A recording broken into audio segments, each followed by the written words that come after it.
Hello, today I'm going to talk about crystals and the placement of crystals in your home. Now, this was a question that I had from a viewer in one of the crystal series, and I will continue to do some more vlogs on particular types of crystals, but today we're going to focus on where we may want to place these crystals in our home.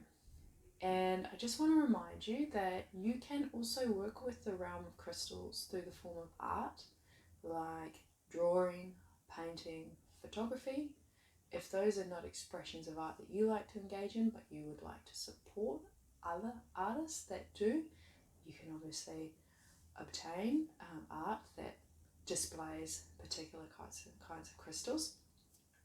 And the reason I share that is because it can help us encourage to not be obtaining all of these minerals that are not always great for environmental and obviously humanitarian reasons. So yes, art is a great way, or can be a great way, to work with the crystal realm without actually extracting minerals out of the earth.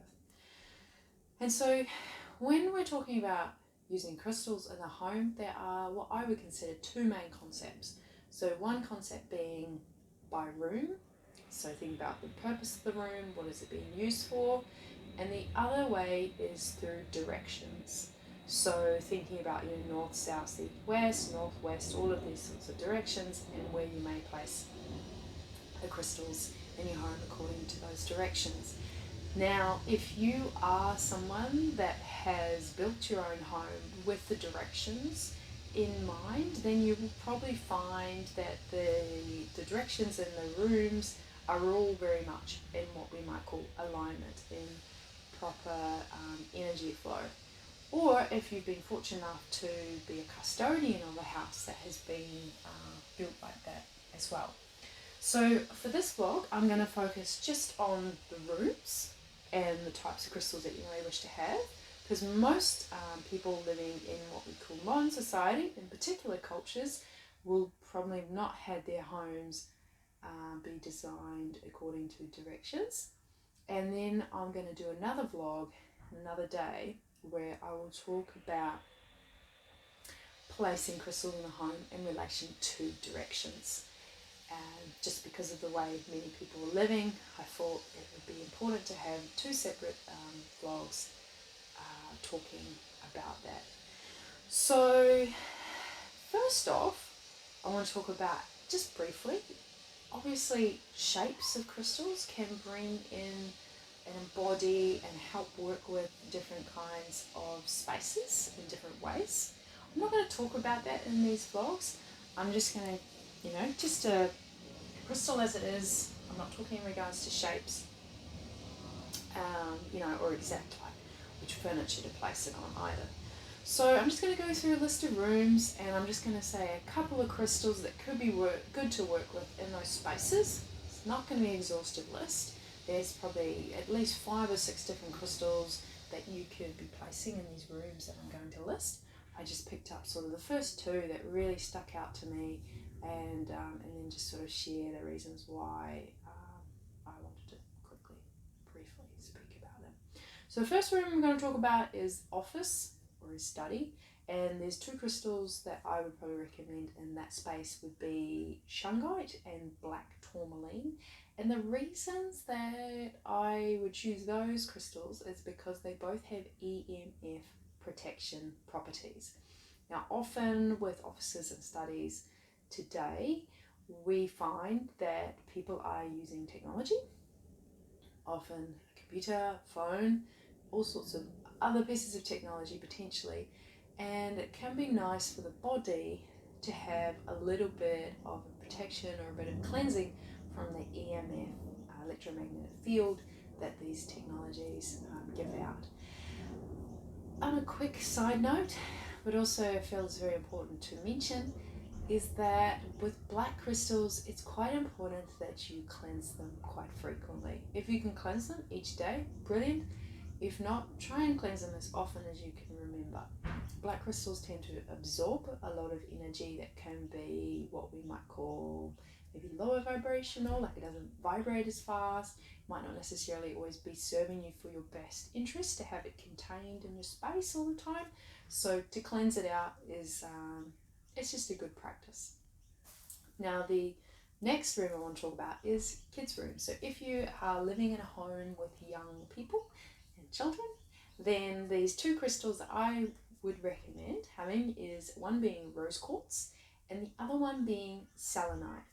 Now, of course, depending on the child and how they are operating in the world, you may wish to be placing these crystals obviously in places that are not in reach of the child to avoid crystal falling on the child ingesting the crystal. Something like selenite is can be quite brittle, so it could break quite easily. So yes, placing them in places that are, excuse me, a basket just fell down. Beautiful basket. Anywho, yeah, so placing them out of reach of children. So rose quartz and selenite, and rose quartz and selenite together helps amplify love and joy. It creates a really nice, soft, loving space for children. A lot of, I would say, main needs of a child, other than shelter, food, water, good sleep, is feeling very supported by those that are around them. A lot of our traumas and a lot of our patterns can form from a young age, and often because we're not feeling supported in something that we're going through or that we're experiencing. So doing our best to try and provide that, obviously in the physical form, and if you wish to in the energetic realm as well. It's lovely. It's lovely to be able to support children in that. So the next room I want to talk about is the kitchen, which is like one of my favorite places to create in the house. So carnelian is one because it enhances creativity, and citrine is another one because it brings in joy. And that's something that we need to remember more often, if we don't already, is like intention, or when we're putting our food in the oven, we're putting our food in the pot, we're chopping it, we're stirring it, we're doing all these things. And I trust that you're blessing it too through the process, or when it's all put together. There's a lot of intention that is going into that food, and then it gets ingested into your body as well, through the smell, through the sight, through the taste, through the digestion. And so you want creativity, you want joy, you want these sort of things to be infused into the food, and then yes, you can bring it out into the world. So the next room I'm going to talk about is the living room. Most people have a living room of some sort. I would probably use a crystal known as amethyst because it's quite relaxing. If you're wanting your living room to be a really relaxing space, amethyst can be a beautiful, beautiful crystal for that. And then also partnering that up with selenite again. I spoke about that before, but selenite can be quite cleansing. Selenite with any other crystal will usually amplify the other crystal's property, which is very interesting. And selenite tends to be a very self-cleansing crystal in that you can actually cleanse other crystals with it. A little bit of a side note, but yes. So the next room we'll talk about is the bathroom. So I'm going to mention again rose quartz because it can also help encourage self-care. And another one, clear quartz, because that also has some very cleansing properties. Often bathrooms are the place in which we're cleansing ourselves, whether we are going to the toilet, we are cleansing ourselves, we are letting go of what no longer serves. We're having a shower, again with the water washing over us, or it's a bath, and then we pull out the plug and the water goes away. We're washing our hands. It's all the very cleansing activities that are occurring in that space. That's actually my bathroom just there. And so why not have some crystals in there that help with that?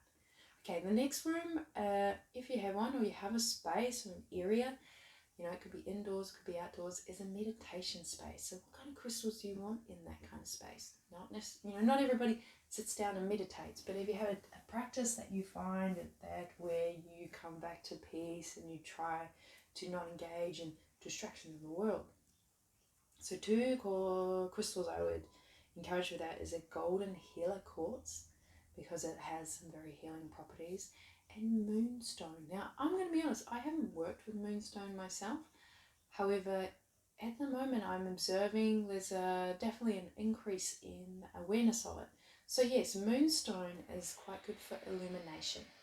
So yes, having a golden healer quartz and then the moonstone, they can be really lovely to have in that healing space. Now the next, not a room, but it's the next area of the house is the front door.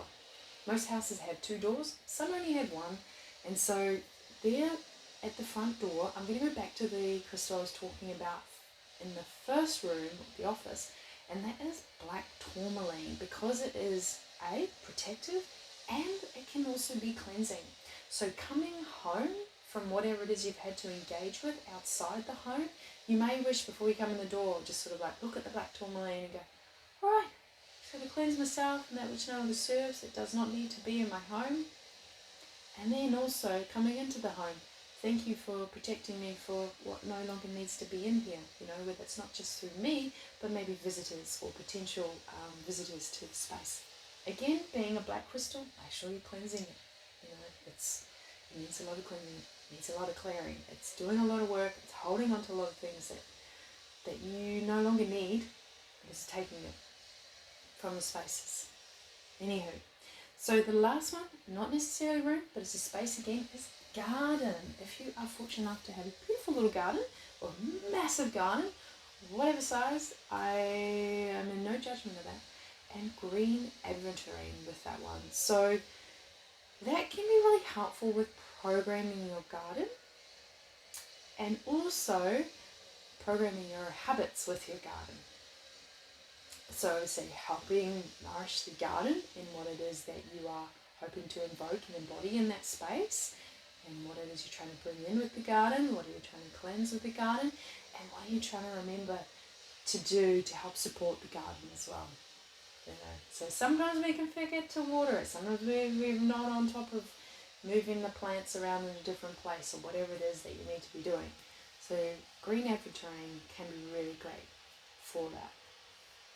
So like I said, not an exhaustive list, and I will be doing another vlog where we talk about the directions. So you get to look at your home in the sense of directions. And like I said before, if your home has been built with in mind directions and where rooms should be placed in the directions, then the directions one is going to be absolutely perfect. But I shouldn't say perfect, and I also shouldn't say shouldn't and should. Anywho, it's going to be amazing to work with the directions if your home has been placed with the rooms of the directions in mind. So yes, keep your eyes out for that one, and after I've done that one, I will get back on the train of doing a vlog for each crystal. And yes, I just wanted to show you this beautiful crystal that I've got here. It's got this amazing picture on it. It reminds me a little bit of the Nazca lines in Peru. They're in the desert. And then it's also got this very spidery-like figure on the back, which I absolutely love. So anyhow, yes, I will talk to you soon. You're welcome to leave any comments, questions down below.